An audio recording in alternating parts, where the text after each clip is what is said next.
Hi all. ഞാനിപ്പോൾ നിൽക്കുന്ന ഈ തെങ്ങിൻതോപ്പ് പോലത്തെ സ്ഥലം വേറൊന്നുമല്ല. ഞങ്ങളിപ്പോൾ ഇൻറ്റേൺഷിപ്പ് ചെയ്യുന്ന കോളേജിൻ്റെ ബാക്ക് സൈഡാണ്. കോളേജ് ഇൻറ്റേൺഷിപ്പിന് വേണ്ടി ഈ കോളേജിലേക്ക് തന്നെ വരണം എന്ന് പറഞ്ഞ് ഞാൻ എൻ്റെ ഫ്രണ്ട്സിനൊക്കെ കൺവിൻസ് ചെയ്തത് കോളേജിൻ്റെ ബാക്കിൽ ഇങ്ങനൊരു സ്പോട്ട് ഉണ്ട് എന്ന് പറഞ്ഞിട്ടാണ്. ഇപ്പം ഞങ്ങൾ പഠിക്കുന്ന കോളേജിൽ ഒരു കാലെടുത്ത് വെച്ച റോഡ്, അടുത്ത കാലെടുത്ത് വെച്ച ക്ലാസ്, തിരിച്ച് അങ്ങനെ തന്നെ. അപ്പോൾ അത് വെച്ച് നോക്കുമ്പോൾ കുറച്ചൊന്നും ഉലാത്തി നടക്കാൻ പറ്റിയൊരു സ്ഥലമുള്ള കോളേജിലേക്ക് വരാൻ എല്ലാവർക്കും നല്ല താല്പര്യമായിരുന്നു. ഇൻറ്റേൺഷിപ്പിന് വന്നിട്ട് ഇപ്പോൾ ഏകദേശം 5 ദിവസമായി. ഇനി 2 ദിവസം കൂടെ കഴിഞ്ഞാൽ ഇൻറ്റേൺഷിപ്പ് കഴിയും. അതുവരെ ഞാൻ പറഞ്ഞ ഈ സ്ഥലത്തേക്ക് ഞാൻ ഇവർ ആരും കൊണ്ടുവന്നിട്ടില്ലായിരുന്നു. ഇന്നിപ്പോൾ കോളേജിൽ സ്പോർട്സ് നടക്കുകയാണ്. ഞങ്ങൾ ഡ്യൂട്ടിയൊക്കെ കഴിഞ്ഞതിന് ശേഷം ഞങ്ങൾക്ക് കുറച്ച് ഗ്യാപ്പ് കിട്ടിയപ്പോൾ എന്നാൽ പിന്നെ ഇവിടെ ഒന്ന് വന്ന് വിസിറ്റ് ചെയ്യാമെന്ന് പറഞ്ഞ് നൈസായിട്ട് സ്പോർട്സിൻ്റെ ഇടയിലൂടെ മുങ്ങി വന്നതാണ്. ഏകദേശം ഒരു 1.5 കൊല്ലം മുന്നേ ഞാനും ഈ കോളേജിലെ സ്റ്റുഡൻ്റ് ആയിരുന്നു. അന്നത്തെ ഞങ്ങളുടെ സ്റ്റുഡൻറ്റ് ലൈഫിലെ മിക്ക മെമ്മറീസും ഈ ഒരു പുഴയോരത്തായിരുന്നു ഉണ്ടായിട്ടുള്ളത്. Birthday parties, bride to be, mom to be എന്നിങ്ങനെ എല്ലാം ഞങ്ങളിവിടെ വെച്ച് ആഘോഷിച്ചിട്ടുണ്ടായിരുന്നു. കോളേജിൽ നിന്ന് കുറച്ച് വിട്ടു നിൽക്കുന്ന ഏരിയ ആയതുകൊണ്ട് തന്നെ ഞങ്ങൾ ആരും ഇവിടെ ഒറ്റയ്ക്കൊന്നും പോകാറില്ല. ഫ്രണ്ട്സ് എല്ലാവരുമായിട്ട് ഒരുമിച്ചേ പോകാറുള്ളൂ, സേഫ്റ്റി കൺസേൺസ്. ഈ സ്ഥലം എങ്ങനെയായതെന്നും ഇവിടെ ആരൊക്കെ ഇത് ഉണ്ടാക്കിയതെന്നും അറിയില്ല.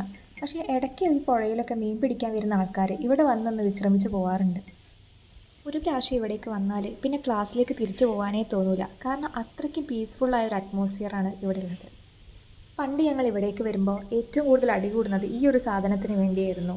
ഇതിലിരുന്ന് ആടാനും ഇതിൽ കിടന്നുറങ്ങാനും ഒക്കെ വേണ്ടി. ഇതിപ്പോൾ കുറച്ച് ഉയർത്തി കയറ്റി വെച്ചതാണ്. നമുക്ക് ഉപയോഗിക്കാൻ നേരമാകുമ്പോൾ ആ ഒരു കെട്ടൊന്ന് താഴ്ത്തിയാൽ മതി. ഒരുപാട് ഉപയോഗിച്ച് ഇതിൻ്റെ കയറൊക്കെ ഏകദേശം പൊട്ടാനായിട്ടുണ്ട്.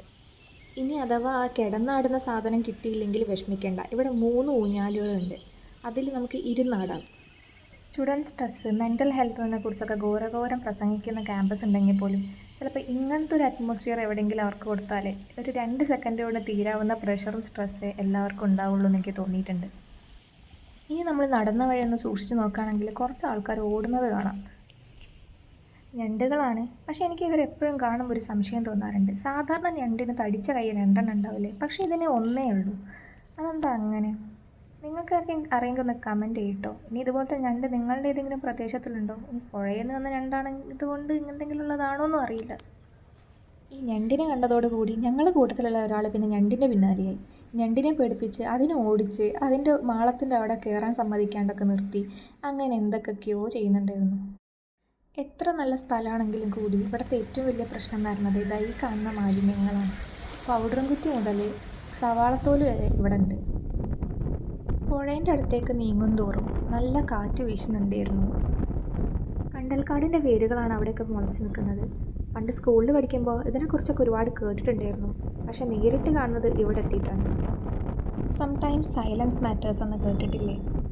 ഈ ഒരു സ്ഥലത്തെത്തിയാൽ അത് സത്യമാണെന്ന് തോന്നും. ഈ ഒരു സ്ഥലത്തിൻ്റെ ആംബിയൻസ് നിങ്ങൾക്കും കൂടെ മനസ്സിലാവണമെങ്കിൽ ഞാനാദ്യം മിണ്ടാണ്ടിരിക്കണം.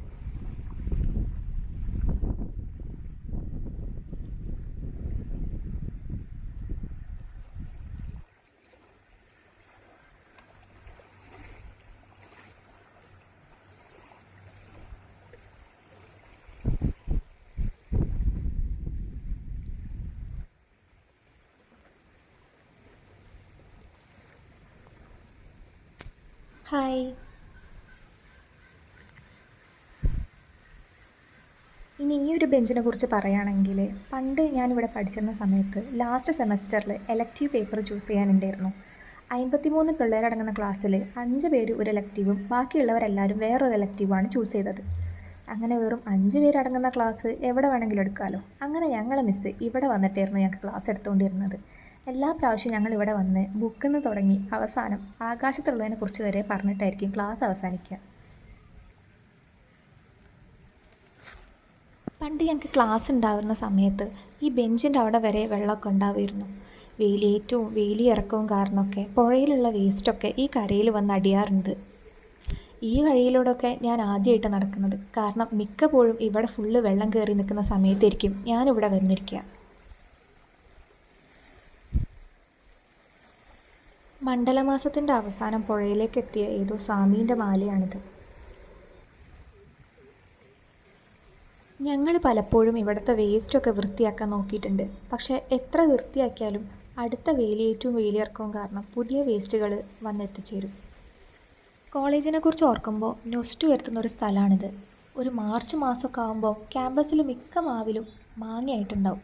അതും പറിച്ച് വീട്ടിൽ നിന്ന് നേരത്തെ പ്ലാൻ ചെയ്ത് കൊണ്ടുവന്ന ഉപ്പും മുളക് പൊടിയും എല്ലാം കൂട്ടി ഇവിടെ ഇരുന്നിട്ട് ഞങ്ങൾ ഒരുപാട് കഴിച്ചിട്ടുണ്ട്.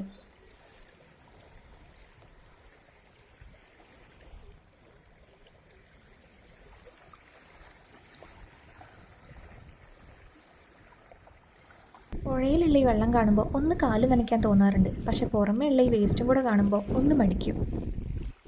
ഇനി അഥവാ ഈ വെള്ളത്തിലിറങ്ങിയാലും കോളേജിലെത്തി കയ്യും കാലും കഴുകിയിട്ടേ തിരിച്ച് വീട്ടിലേക്ക് പോവാറുള്ളൂ.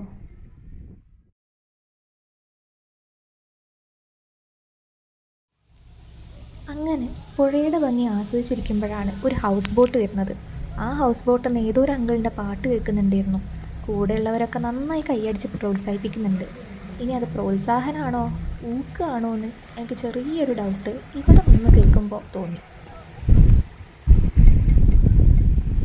എന്തായാലും അവരങ്ങനെ പാട്ടും പാടി പ്രോത്സാഹിപ്പിച്ച് പുഴയുടെ ഭംഗി ആസ്വദിച്ച് അങ്ങനെ പോയി. ഇപ്പോൾ ഇവിടെ എത്തിയിട്ട് ഒരുപാട് നേരം തിരിച്ച് ആർക്കും തന്നെ പോകാൻ തോന്നില്ല. ഇനി എല്ലാത്തിനെയും പൊക്കി തിരിച്ച് ഗ്രൗണ്ടിലേക്ക് നുഴഞ്ഞു കയറണം. അങ്ങനെ തിരിച്ച് ഈ തെങ്ങിൻ തോപ്പിലൂടെ വീണ്ടും ഗ്രൗണ്ടിലേക്ക്.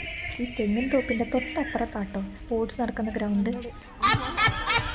അങ്ങനെ ഗ്രൗണ്ടിലേക്കും തിരിച്ചു കയറി ഒരു കപ്പ് നാരങ്ങ വെള്ളവും കുടിച്ച് ഒന്നും അറിയാത്ത പോലെ ഞങ്ങൾ എല്ലാവരും കൂടെ നിന്നു.